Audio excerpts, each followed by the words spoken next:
It's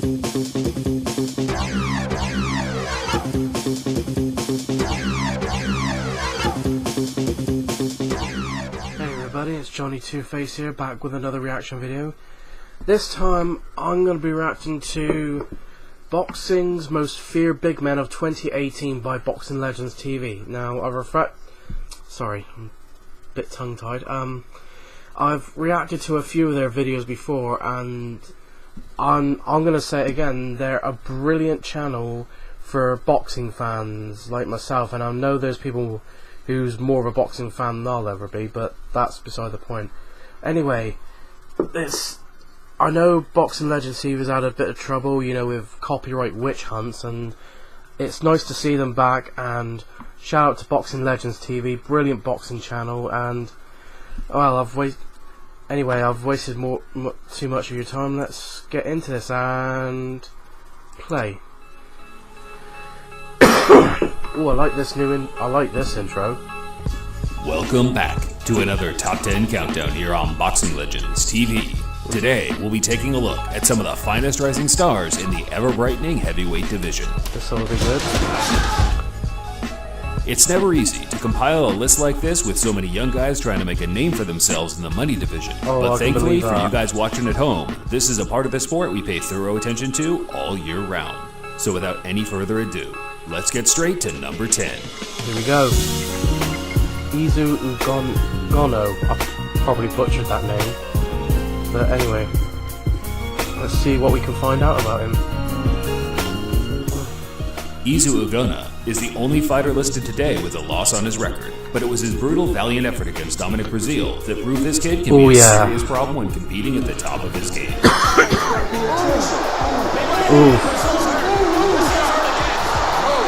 Wow. Izu is a Polish boxer from a Nigerian descent that became a university graduate at a young age and quickly turned his knowledge from physical education into the fighting arts.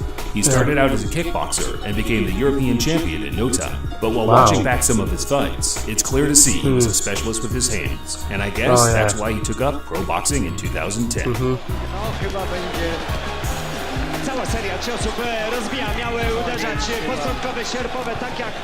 Wow. Ooh, nice. After a dozen fights in Poland, his talent was recognized by the well-renowned trainer Kevin Barry in New Zealand, who brought Izu over to share some sparring sessions with the rising star Joseph Parker. You know, the thing is that, you know, I've been working hard, and I've been working with Kev for a year now, and I believe that with every training time I'm getting better and better. Barry soon took over Izu's full coach, where he went on to feature him regularly on Parker's undercards. Wow. Oh! What a right hand. Took him out of the ring. Wow. Ooh, Izu has obvious power, but his stamina seems to be his biggest flaw. Brazil showed a big heart to battle through their contest, but in the end, it seemed Izu's gas tank became his downfall. Izu hasn't fought since the Brazil fight in 2017, so it's anyone's guess as to how he responds from a pretty grueling first defeat. Yeah, well, you should take that as a learning curve, really. Rostislav Plechko. Rostislav Plechko is one of the most aggressive fighters that you'll see in the ring, period. It looks like he's got some decent speed, and yeah, I can see what they mean about aggression. Ooh, he's relentless. The 29-year-old heavyweight from Russia has had 12 fights, 12 wins, with 12 knockouts, all in the first round. Победа Ростислава, но тот венгр сломался после первой атаки, по-моему. The thing that separates Plechko from the other fighters on the list is the fact his boxing technique isn't exactly something you'd expect from an Eastern European fighter. He's wild, sloppy, unorthodox as hell, but as soon as that bell rings, you better be prepared for an almighty hailstorm as he runs at you with the intention to kill. Wow. It's like a barrage. Yeah, because most Eastern European boxers or Russian boxers, I personally think Plechko will be heavily avoided for a while. He might have to pay some of those known journeymen a few extra bucks to get in the ring with him until he gets himself into a ranked position. Overall, I'd say he's got good potential, but there is a reason why no one in boxing fights with this type of aggressiveness. Normally, you get found out by the first decent counterpuncher you meet, but only time will tell. They need to teach themselves how to defend against that sort of ferocity. George Arias. I might have said that wrong.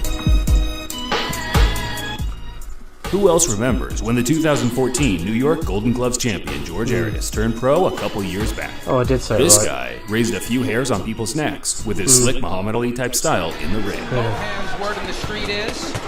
Ooh. Like the head movement on Arias. Side to side work from Arias. You know, I'm looking his eye. And another boom. jab hurts. Kaysen, same as in round Wow. 1. And he hits the deck. Kaysen goes down in round 2. Wow. George Arias, the power puncher. In 2016, however, he seems to have fallen off the edge of the earth as he disappeared off the scene completely.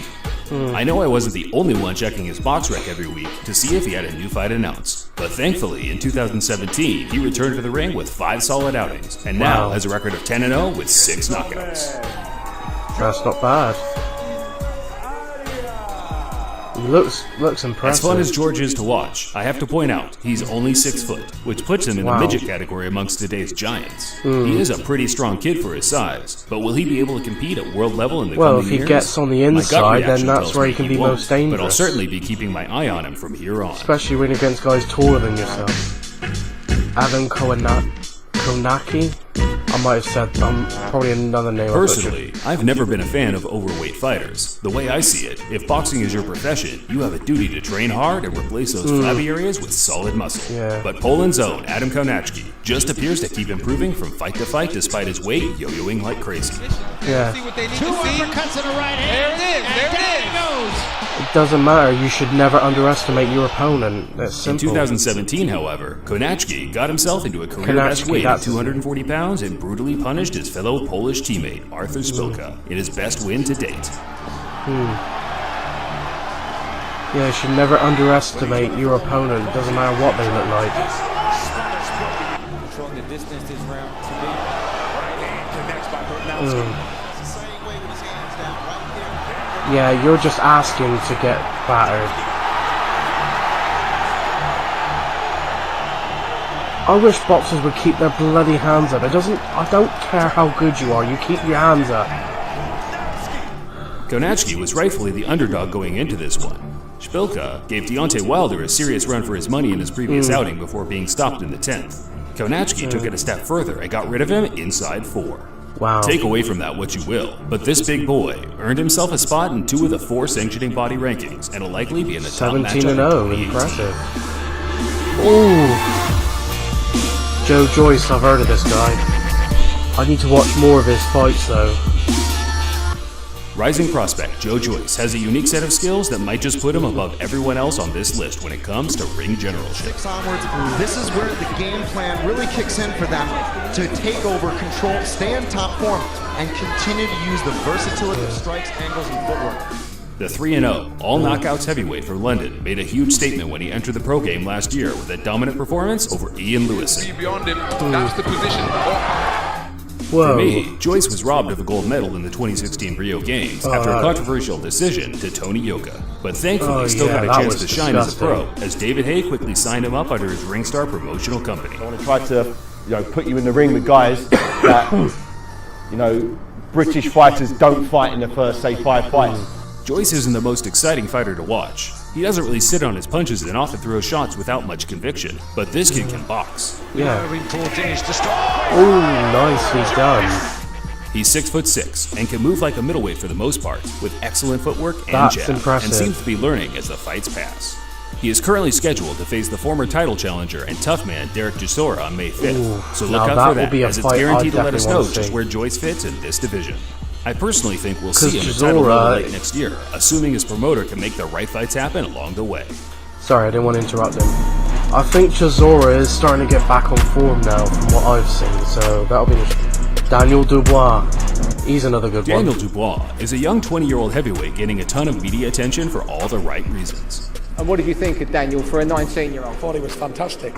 He reminded me of myself when I was 19, very tall and big. Of and course, strong they and would ambitious. put Tyson Fury in the He's a good kid. He's video one for the clip. future for sure. Dubois started boxing at a young age and enjoyed lots of success as an amateur, being victorious in 70 of his 75 fights and winning various tournaments along the way. As a pro, it's been nothing but knockouts with 7 straight over the last year, and only one man Wow. seeing the 3rd round. Looking carefully, and now, Ooh. that's surely it. Massive right hand, and it is Nice. I do think that we're starting to see slight flaws in his game as he's progressed through the British domestic scene. He looks a little slow, defensively inept at times, but he certainly makes up for it with his God-given raw power. As I said earlier, Dubois is only 20 years old and has never-ending time to keep slowly improving and learn his craft, which I hope his promoter Frank Warren understands, because I think we'd see the Dubois train crash quickly if he was to meet young game challengers at this time in his career. Without throwing too much shade on the young man, Dubois is another great addition to the heavyweight division, and I have no doubt we'll see him in some big fights down the line. Hope so. He seems to have the technique with his power. Oh my god, this guy's an animal. Aleksandra Lucic. Oh, this man's a beast. This one will shock a few people, but yes, we felt the need to include a cruiserweight on the list. How do you feel? I'm very feel. Are you ready to fight? Yes, I'm ready. For those of you that don't know, Aleksandra Lucic is undoubtedly one of the finest stars in boxing today. He is currently a unified champion and heading into the biggest fight of his career against Kanaskie, where one man will emerge as the undisputed champion of the division. But sadly for Lucic, there's something about the cruiserweight division that, for whatever reason, seems to fail when it comes to attracting the casual fans. So a good old-fashioned leap up in weight seems nothing but inevitable in the future. Lucic himself has confirmed he'll be moving up very soon, and I guess the big question is, can he deal with the giants at the top? My guess would be yes and no. I think he could blitz a lot of the top contenders with ease. After all, he has already beaten guys like Joyce in the amateurs, where he pretty much schooled them alongside everyone else in 2013, where it was reported he only lost one round the entire year. Crazy, I know, but this guy has a unique set of skills similar to Lomachenko, where he pivots his feet and throws a million punches. He's never going to be a KO merchant at heavyweight, but it'll be really interesting to see how the likes of Anthony Joshua or Deontay Wilder would deal with him. After all, Wilder has clearly shown flaws against a man with a similar style in Arthur Szpilka a little while back, and I can tell you this, Szpilka is no Usyk. But I guess this is all smoke and mirrors, as Usyk heads into his bout with Gassiev. I wouldn't exactly put my life on him to win that one, so maybe we could shed a little more light on the situation once the World Boxing Super Series finishes.